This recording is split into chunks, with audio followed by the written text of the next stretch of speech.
नए बच्चे को तैयारी करने के लिए एक पूरा रूटीन आप बता सकते हैं। आप जब डिमोटिवेट होते तो क्या करते थे?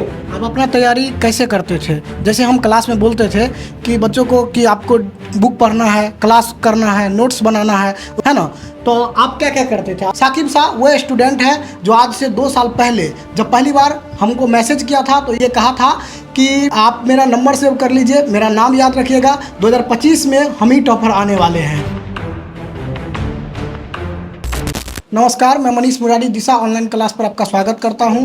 जैसा कि आपको पता है कि साकिब शाह दिशा आर्ट्स क्लासेस का स्टूडेंट पूरे बिहार में रैंक 1 लेकर के आया है, तो आज हम लोग बक्सर आए हैं साकिब शाह से मिलने के लिए। साकिब शाह वो स्टूडेंट है जो आज से 2 साल पहले जब पहली बार हमको मैसेज किया था तो ये कहा था कि आप मेरा नंबर सेव कर लीजिए, मेरा नाम याद रखिएगा, 2025 में हम ही टॉपर आने वाले हैं, है ना? तो हम लोग जानते हैं आज साकिब शाह के जर्नी के बारे में। साकिब शाह अपना तैयारी कैसे किए, है ना? साकिब शाह आप सफलता का श्रेय किसे देना चाहते हैं? साकिब शाह अपना पढ़ाई कैसे करते थे? इन सारे बात को हम लोग साकिब शाह से जानते हैं। तो साकिब साहब आप अपने बारे में कुछ बताइए। सबसे पहले आपको धन्यवाद सर कि मेरे घर पर आने के लिए। तो सर मेरा नाम साकिब शाह है और मैंने पूरे बिहार में कला संकाय से पूरे बिहार में प्रथम स्थान पाया है 94.6% अंकों के साथ।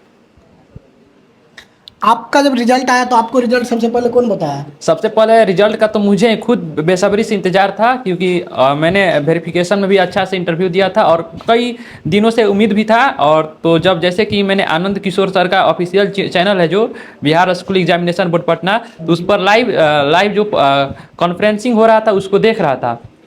देखने के बाद जैसे ही तो उसमें वीडियो तो आवाज़ नहीं आ रहा था, तो न्यूज़ चैनल होते हैं ना, तो न्यूज़ चैनल के माध्यम से पता चला कि Saqib Shah topper first rank. आपको रिजल्ट देख करके कैसा लगा? रिजल्ट देख के लगा अच्छा लगा कि फर्स्ट रैंक कर गए। रिजल्ट देखने के बाद आप सबसे पहले किसे बताए ये बात? सबसे पहले अंकल थे, अंकल को बताया, उसके बाद भाई बहन था सब। इंटर आर्ट्स में आपका कौन कौन विषय था? इतिहास था, भूगोल था, राजनीतिक शास्त्र था और हिंदी था, इंग्लिश था और एक्स्ट्रा में उर्दू था। आप अपना तैयारी कैसे करते थे? जैसे हम क्लास में बोलते थे कि बच्चों को कि आपको बुक पढ़ना है, क्लास करना है, नोट्स बनाना है, उसके बाद जो है रिवीजन करना है ना? तो आप क्या क्या करते थे? आप अपना तैयारी कैसे करते थे? पूरा बताना है प्रोसेस। सर देखिए, तैयारी तो हम जैसे कि दिशा ऑनलाइन क्लासेस के जो ऐप है तो हम उससे किए हैं, क्योंकि उसका बैच लिए थे हम पहले बहुत, जैसे कि फरवरी या मार्च में ले लिए थे। 2000 कब लिए थे? 2024 में शायद ले लिए थे, फरवरी या मार्च में उस टाइम लॉन्च हुआ था। मंजिल बैच शायद लॉन्च हुआ था, उस टाइम ले लिए थे। तो जैसे इतिहास, भूगोल, राजनीति शास्त्र मेरा सब्जेक्ट है, तो सबसे पहले जैसे कि आप जो वीडियो में पढ़ाते थे तो उसका वीडियो देख लेता था और उसको समराइज करने के लिए उसका PDF पैनल देख लेता था। और नोट्स हम देखिए, नोट्स आज बनाना अच्छी बात है, लेकिन मैं नहीं बनाया। और लेकिन अन्य छात्रों को मैं संदेश देना चाहता हूँ, आप नोट्स बनाएं, नोट्स बहुत कामगार साबित होता है, लेकिन मैं नोट्स नहीं बनाया हूँ। आप अपने सफलता का श्रेय किसे देना चाहते हैं? मैं अपना सफलता का श्रेय माता पिता और अंकल, और मैंने ऑफलाइन कहीं कोचिंग नहीं गया हूँ और अपने घर पर बैठ के अपना संपूर्ण स्टडी दिशा ऑनलाइन क्लासेस से किया है। दिशा ऑनलाइन क्लासेस के दिशा आर्ट्स क्लासेस पर किया है चैनल पे। चलिए, आपकी सफलता में दिशा आर्ट्स क्लासेस का क्या योगदान है? दिशा आर्ट्स क्लासेस का योगदान असामान्य है और याद करने योग्य है, क्योंकि इसका योगदान इतिहास, भूगोल, राजनीति शास्त्र जैसे सब्जेक्टों में बहुत अच्छा परसेंटेज बढ़ा, जिसकी वजह से आज फर्स्ट रैंक आया है, क्योंकि यही नंबर बढ़ाए हैं। और लिटरेचर में तो इंग्लिश में कट गया, लेकिन यही नंबर बढ़ाए हैं। अब हम जानना चाहते हैं आपके चाचा से कि आपको ये आंसर राइटिंग में कैसे मदद करते थे? जो जब ये आता था हमारे पास तो उनको बताते थे कि कैसे लिखना है, इसको पॉइंट वाइज लिखना है, कहाँ पॉइंट देना है, कहाँ एरो मार्क देना है, कहाँ कौन सा शब्द का प्रयोग करना है, इसी सब बताते थे इसको।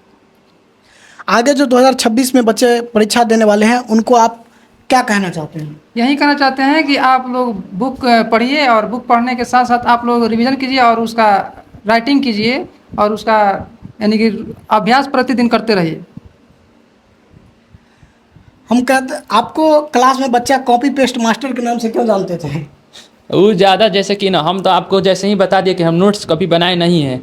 तो जैसे कि क्लास होता था तो उसको वीडियो लाइव होता था, जो वीडियो देख लेता था, वीडियो देखने के बाद उसका PDF पैनल जो कोर्स में होता था उसको समराइज कर लेता था। जैसे कि मैं आपको बता दे रहा हूँ, जैसे कि आप अधिकतर जैसे कि क्लास तो प्राइवेट था क्योंकि कोर्स पे चलता था, तो यूट्यूब पर क्लास होता था ऑब्जेक्टिव का और सब्जेक्टिव का क्वेश्चन आंसर का था।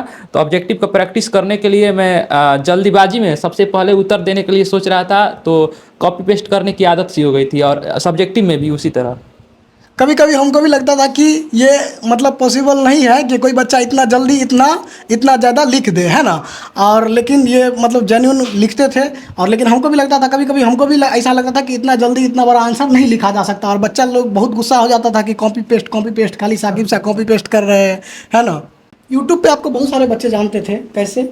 हाँ, यूट्यूब पे बहुत सारे बच्चे जानते थे, क्योंकि मैं कमेंट फास्ट करता था उसी वजह से। जैसे कि क्लास पे होता था जो सेट लगाया जाता था ऑब्जेक्टिव और सब्जेक्टिव का, तो उस पर कमेंट मेरा हाई पर था और कमेंट ज़्यादा करते थे, पेस्ट कॉपी पेस्ट ज़्यादा करते थे, इस वजह से। आप जब डिमोटिवेट होते तो क्या करते थे? डिमोटिवेट जब होते थे तो माता से राय लेते थे और मोटिवेट करते थे, कभी कभी आपसे भी व्हाट्सएप के थ्रू। हमारे साथ आपका कुछ यादें हैं 2 साल तक, तो बताइए। हाँ सर, यादें तो बहुत हैं, क्योंकि जैसे कि हमेशा आपसे मतलब कि कांटेक्ट रहता था। जैसे कि मोटिवेट होता था, डिमोटिवेट होता था तो आप मोटिवेट करते थे, या जब कभी कभी क्लास नहीं करते थे, कुछ समय कोलकाता चले गए थे, हमने कम से कम 10-15 दिन क्लास नहीं किए, तो आप कॉल डायरेक्ट कर दिए थे कि क्यों नहीं क्लास किए, क्यों नहीं आ रहे हो। तो सही बात है कि जब हम ऐसा मतलब हमको लगता है कि अधिकांश क्लास जो है ये लाइव करता था साकिब सा। और कभी कभी हमको लगता था कि क्लास में साकिब सा नहीं है ना। और हम कुछ बोलते थे तो उधर से इसका कमेंट आ जाता था। तो ये बात बिल्कुल सही है और हमको बहुत ही मतलब अच्छा लगता था, और वो सब हमको भी याद आ रहा है। आप आगे क्या करना चाहते हैं? आगे सर देखिए सर, आगे तो मैं अभी ग्रेजुएशन करके सिविल सर्विस में जाना चाहता हूँ। आप 2026 में जो नए बच्चे एग्ज़ाम देने वाले हैं उनको लिए आप क्या कहना चाहते हैं? 2026 में जो नए बच्चा एग्ज़ाम देने वाले हैं कि दिशा जो आर्ट्स क्लासेज है, दिशा ऑनलाइन क्लासेज, उस पर ज़्यादा से ज़्यादा ज्वाइन हो, अच्छा रहेगा, क्योंकि यहाँ पर सुव्यवस्थित ढंग से पढ़ाई किया जाता है। नए बच्चों को तैयारी करने के लिए एक पूरा आप मतलब एक पूरा रूटीन आप बता सकते हैं, जो कि मतलब पूरा रूटीन एक बता सकते हैं विस्तार से? हाँ कैसे सर, क्या विस्तार से करना यही कहेंगे कि जो दिशा आर्ट्स क्लासेज पे, जो दिशा ऑनलाइन क्लासेज के कोर्स पर पढ़ाई होती है, उतना ही पढ़े तो अच्छा रहेगा, क्योंकि उतना डोज भर दिया जाता है वहाँ पर। जैसे जैसे आप पढ़ाते हैं लाइव क्लास, फिर जाके PDF पैनल, फिर जाके रिवीजन, वो सब फिर जाके अंतिम समय में रामबाण सीरीज कौन कौन सीरीज लाते हैं। और जैसे कि बात करते हैं तो आप कई बार रिवीजन करवाते हैं, तांडव सीरीज आता है, दीर्घोत्तरीय वाला, ये सब, तो उससे रिवीजन हो जाता है बहुत बार। तो डरने की बात नहीं है, बस जितना पढ़ाते हैं उतना पढ़िए बस। चलिए, बहुत बहुत धन्यवाद, है ना। आपको उज्जवल भविष्य के लिए ढेर सारी शुभकामनाएं। फिर हम लोग मिलते हैं। जो भी बच्चे इंटरव्यू देख रहे हैं, आप लोग इंटरव्यू देख करके बताइए कि आपको साकिब सा का इंटरव्यू कैसा लगा। और अगले साल आप लोग भी प्रयास करिए कि फिर से जो है दिशा आर्ट्स क्लासेस से रैंक 1 लाने के लिए, ठीक है। फिर हम लोग मिलते हैं किसी नए इंटरव्यू में। आप सभी लोगों को बहुत बहुत धन्यवाद।